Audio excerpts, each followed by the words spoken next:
Hi everyone. So I'm actually making a quick video. This video will be about the topic of religious abuse, or religious trauma syndrome. So I wanted to actually touch base on something that I actually came across while reading and also looking at videos and everything.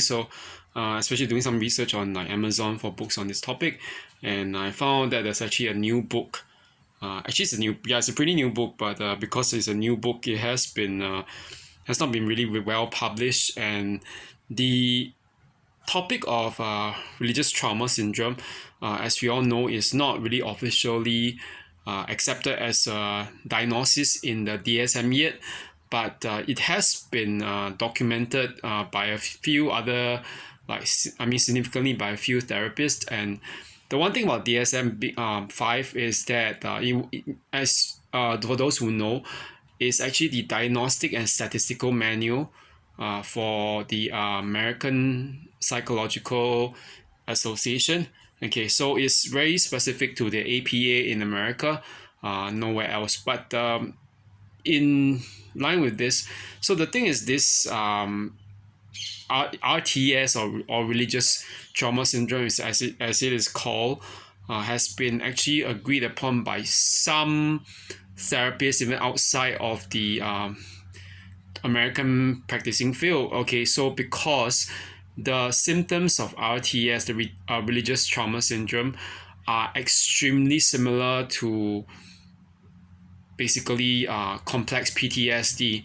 Okay, so there's this new book which I came across, The Trauma of Doctrine, okay, or Doctrine, New Calvinism, Religious Abuse, and the Experience of God. This is actually authored by Paul Maxwell, okay, Maxwell as in Maxwell, and the foreword is by Kevin J. Not having the same name as me. Kevin J. Van Hooser, VanHoozer, Van Hooser.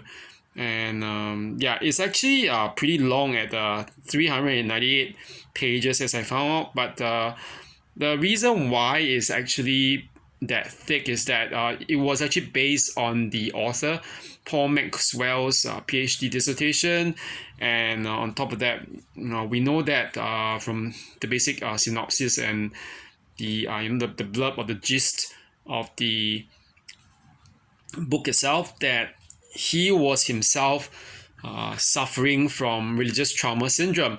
So yes, and the thing is this.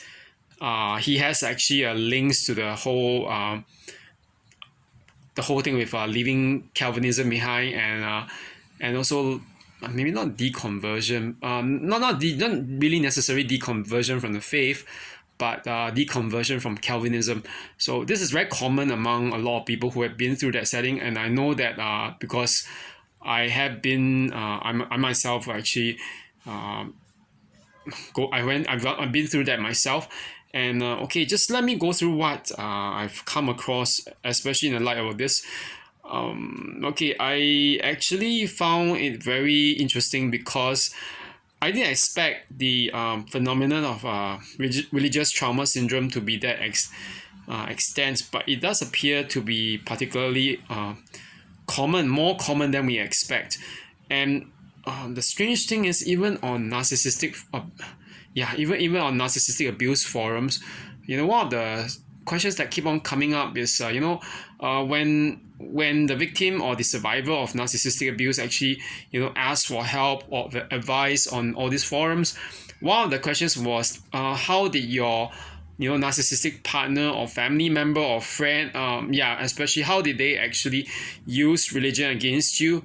And yes, so the thing about, okay, let me go through a little bit of the thing with religious trauma syndrome. Okay, religious trauma syndrome, the term itself was coined by practicing therapist Dr. Marlene Winell, Winell. Okay, Winell. Okay, and she defines it as this is in quotes, the condition experienced by people who are struggling with living an authoritarian, dogmatic religion and coping with damaging indoctrination. They may be going through the shattering of a personally meaningful faith and or breaking away from a controlling community or lifestyle. So the thing with this signs and symptoms of religious trauma syndrome is that, okay, the symptoms are actually very deep-seated.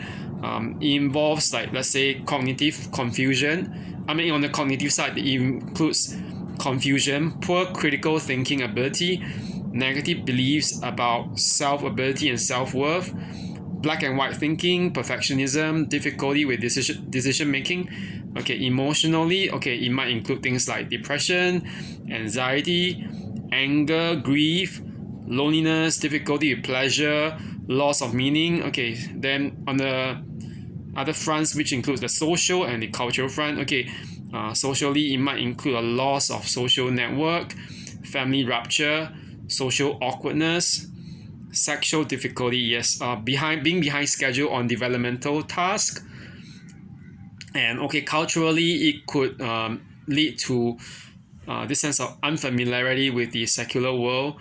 It's actually, like, which will include also the fish out of water feelings. Okay, fish out of water, meaning that you don't feel at home in the right place. Okay, difficulty belonging, and also information gaps. Okay, information gaps between certain things, for example, like in terms of evolution, modern art, and music. This kind of things, this modern pursuits of interest that we have in our modern day life might not be actually compatible with the particular religious system or the religious background that you're leaving behind. So yeah, it happens a lot. And okay, one thing is this: the causes of let's talk a little bit more about the symptoms. As I think that one thing is that okay, there are a few other symptoms or signs. Okay, this which I think I might repeat again, but okay, some of these signs of religious trauma syndrome may include difficulty in making decisions and decreased critical thinking skills, decreased sense of self-worth, self-esteem, and identity. Okay, struggling with emotional regulation, difficulty building strong relationships, struggling to fit in and feeling isolated. Okay, on the even worse end itself, this might include nightmares and other sleep issues, eating disorders and eating issues, sexual dysfunction, okay, which I've mentioned, anxiety and depression, and also grief. And okay, causes of religious trauma syndrome, according to this website, which is lifeafterreligion.com, they include authoritarianism coupled with toxic theology, which is received and reinforced at church, school, and home. Okay, and which results in, okay, there are 4 different results: suppression of normal child development. Okay, cognitive, social, emotional, moral stages are arrested. So it leads to some form of arrested development. Okay, either in the inner child or even in the children. And okay, the second one, damage to normal thinking and feeling abilities. So as a result, okay, information is limited and controlled. Dysfunctional beliefs are being taught, and of course, independent thinking is being condemned, and feelings are also being condemned. Okay, so external. Okay, then about the last two. Okay, the external locus of control. The locus, LOCUS. That means the point of control. Okay, knowledge is being revealed, not discovered. Okay, so this is the one thing. There's a placement of the source of knowledge in something external to yourself. Okay, which makes you obviously start developing this complex where you start doubting yourself and your own ability. You don't actually trust in yourself. Okay, there's also a hierarchy of authority being enforced. Okay, in most of these cases, the self, meaning our own selves, our own logic, our way of thinking or feeling, is not regarded as a reliable or good source of information. Okay, and the last one, which might or might not always happen, is actually physical and sexual abuse. So this actually includes patriarchal power, that the man is the male figure is the source of authority and decides everything. And there are also unhealthy sexual views, like I think sometimes which are actually unrealistic or even downright abusive. Okay, and there's also a punishment used as the medium of discipline. Okay, so these are the basic working definitions as defined by lifeafterreligion.com. Okay, I'm not in any way claiming to be like an expert in this, although I have myself suffered from religious trauma syndrome, and I think that part of my vulnerability to narcissistic abuse years ago was compounded by the fact that I was actually unchurched. I didn't have a church to go to back then in 2015 and 2016, and the absence of a moral or ethical or even just emotional community or support had led indirectly to me being very prone to manipulation by narcissistic individuals and predators.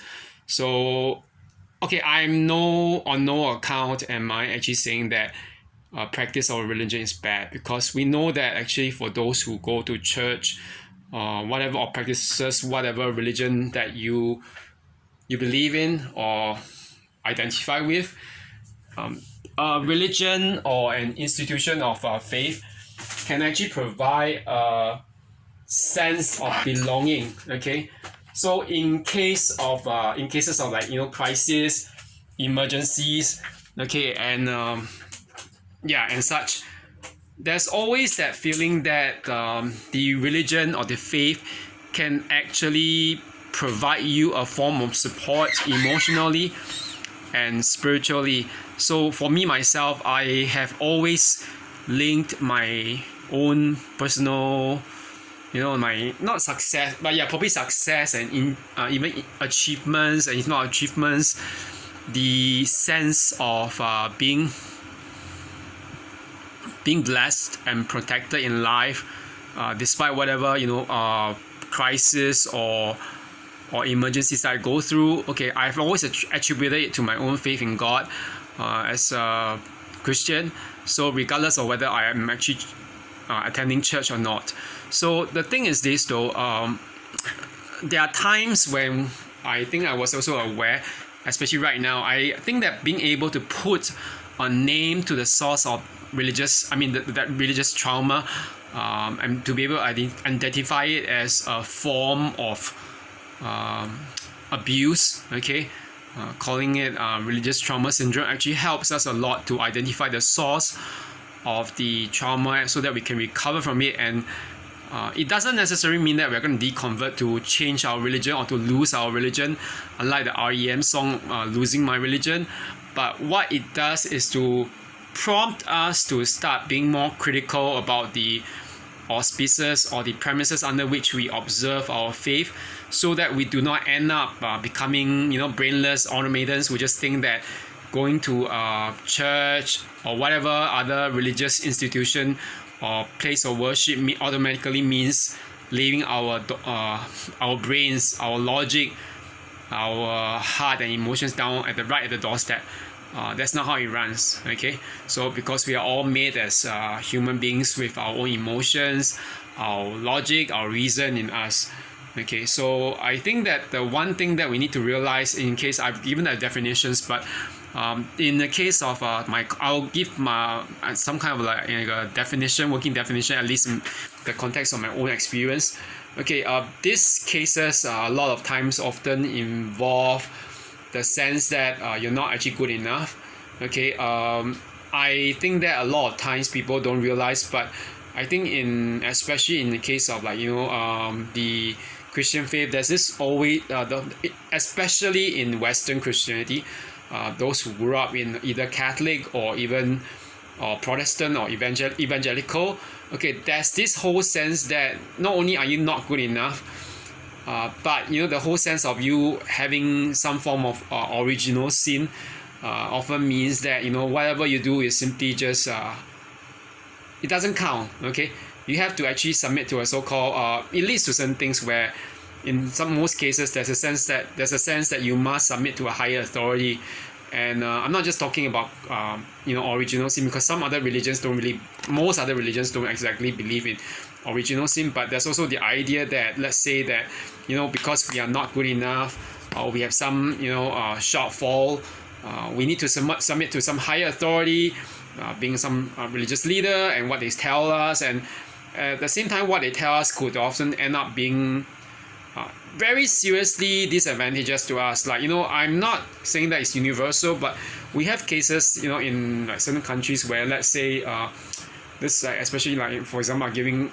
example of some very some Arab countries where the predominant faith is Islam. So, and not Arab, just Arab, but let's say Iran right now, we all know that what's happening right now with the honor killings, where women are being forced to marry, not necessarily always being forced, but they marry some men at a very young age, and they have to actually put up with certain things like spousal abuse. And at the same time, it's not actually seen as ideal for them to actually divorce their spouse, regardless of the abuse or the ill treatment, because it's seen as some kind of a not just taboo, but it's a sense of a betrayal of the community.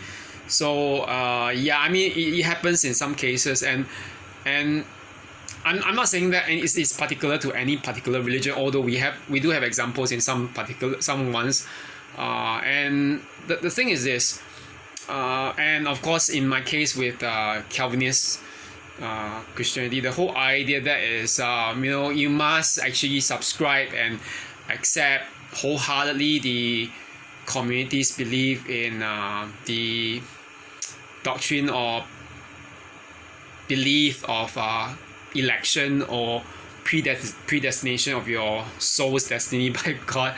Either you're going to go to heaven or hell, else it doesn't matter, because if you can't accept that, you're basically not a Christian, you're not an elector, you're not predestined towards heaven. I find it really, really questionable, because at some points in time, the real problem with such tendency towards the authoritarian thing is the submission, the whole submission to authority, is that there is very little room for the individual, and there is also a tendency towards what we call group think.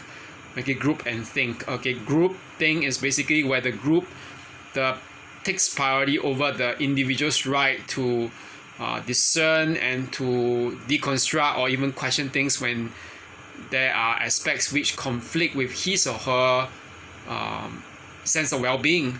And it's basically the group's whole modus operandi over the individual's well-being. So it's actually very questionable, and we know that it's not good for mental health, but such things to happen. So, and in some cases, like for example, I know that I have a friend who told me that when he left, there was one friend actually, he was in the process of getting a divorce, but the divorce actually led to him losing his his appointment as a preaching or practicing pastor or missionary. And I mean, at the point in time, that was actually compounded, and he had to actually go and find a new job and everything. I don't think he actually holds it against that particular institute as a believer, but it does actually come into that stage where you realize that there are certain codes of conduct, and sometimes they don't try so much to understand the individual and what's going on. At the point in time, that friend was going through quite a bad patch in terms of depression as well, and and the divorce took place while he actually had to figure out who takes custody of the sons. He has about I think two sons. It's crazy, and now I think he's about 50. He's probably around 50 or 40 something. I mean, it's 50s, he's in his 50s. So I think it's really just a reflection that sometimes religious institutions can cause harm when it starts veering into the area of authoritarian control. So okay, what do we do to cope with this situation or to remedy this situation. Okay, as I said, I'm not pretending to be an expert, but there are a few things I think we need to recognize. One thing is that when you actually feel, like that particular institution or that organization is veering into authoritarian control, you should be able to recognize it. One aspect of it is actually the sense that you are constantly walking on eggshells, you are being judged, you don't feel at peace, and you are actually always, you need to actually match up to their expectations no matter what, even if you are not exactly keen on doing so, for fear of being ostracized or punished. The main thing is the fear of being punished. And the fear of punishment can be quite exact and very, very strong in some cases.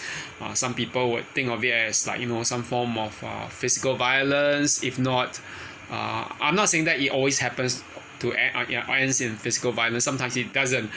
But some people would report that they are very scared that particular institution would basically disbar them from position when where they are serving, or where they're just basically attending, or it can be pretty traumatizing in terms of social aspects. Okay, like down here we have some cases where there's this whole idea about excommunication or interdiction. When we say excommunication, I had a friend who is Roman Catholic telling me about his objections to the criterion of excommunication, what the reasons constitute, what kind of reasons constitute excommunication.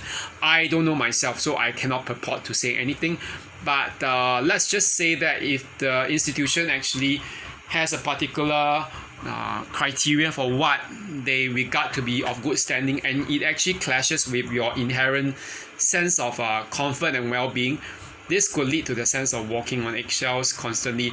So for me myself, I know that I didn't really identify with the doctrine of Calvinistic predestination, and the idea that God has actually elected some people to grace and some people to damnation. And neither did I like the idea that basically that the only Bible to be used was just the King James only version. So it's a really, really wrong-headed view, even calling it so-called an inspired translation. So alongside that, many few other things which actually end up in really serious problems. And I remember that there was a whole anti-psychology stance in the Bible Presbyterian Church among a lot of the Christians, and I didn't know actually exactly whether it would have ended in me being excommunicated, because I know that on quite a number of occasions I was being laughed and jeered at by some members when I talk about psychology, and that was years ago actually, back in 2003 and 4, So it's really at a certain point you just realize, it's almost pointless. But okay, the one thing that I think we need to realize is to start recognizing what actually the cause of that sense of uneasiness is, whether it really has evolved or led to any kind of feeling of walking on eggshells. And okay, the second thing is this, where possible, if you know that there is very little means of actually getting someone to accept the difference, because I know that some communities don't exactly want to accept the difference, and might actually end up ostracizing the person for being just questioning. I think we need to find a particular safe space. Okay, so I'm not asking to leave the church or to leave the institution, but it's very important to actually know where that safe space is, because if you don't have that safe space, okay, that one person or that one area or institution, another alternative institution or whoever to talk to, it can end up leading to depression. So I think that at one point in time, the psychologists that I was seeing concerning my PTSD from narcissistic abuse, they actually asked me whether I wanted to go and actually meet her to talk about this religious trauma syndrome. I declined, although I don't really know if she might actually suggest that I explore that again. So far, it seems that she was more keen on exploring my own aspect of PTSD or CPTSD with narcissistic abuse based on the test scores. Okay, and yeah, and the thing is, she thought that I was suffering more from social isolation. So yeah. So, but I think it's important to find a safe space. Okay, the so-called safe space need not be an institution. It could just be one or two individuals or whoever that you can talk to about the situation and who can help you to give you, ideas, and if not ideas, at least to listen to you. So that's very important.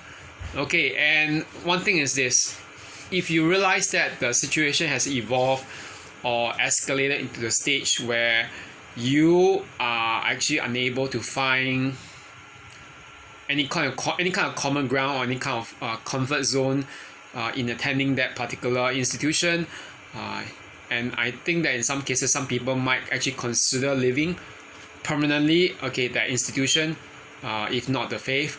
I think it's important to actually do so quietly. Okay, this is one very important thing. Do not openly and loudly announce it to everyone. Okay, I don't think that people will run after you and try to do things that are terrible to you, but I think that announcing it loudly and actually getting everyone else in the institution to know about it might actually lead to some kind of reprisal. So you don't have to do that kind of departure immediately, but you can take maybe some time to plan it. You can, like, maybe by distancing yourself from certain meetings, certain occasions, and bit by bit, you just disappear, and before you actually move on somewhere else. Okay, so I think it's much harder in the case of family where people are forced or pressurized to actually maintain a certain faith. So I'm not pretending that I am the best expert to actually maintain this. My family is not practicing Christians. I mean, it's not practicing Christians except for me, who was a practicing Christian. And I think even then that I do occasionally have certain, remarks from my mom and my dad who don't really seem to understand my faith. But it's not at least it's not persecution. It's not like that sense that if I don't, follow their religion, I'm gonna be like, punished or whatever. It's not like that.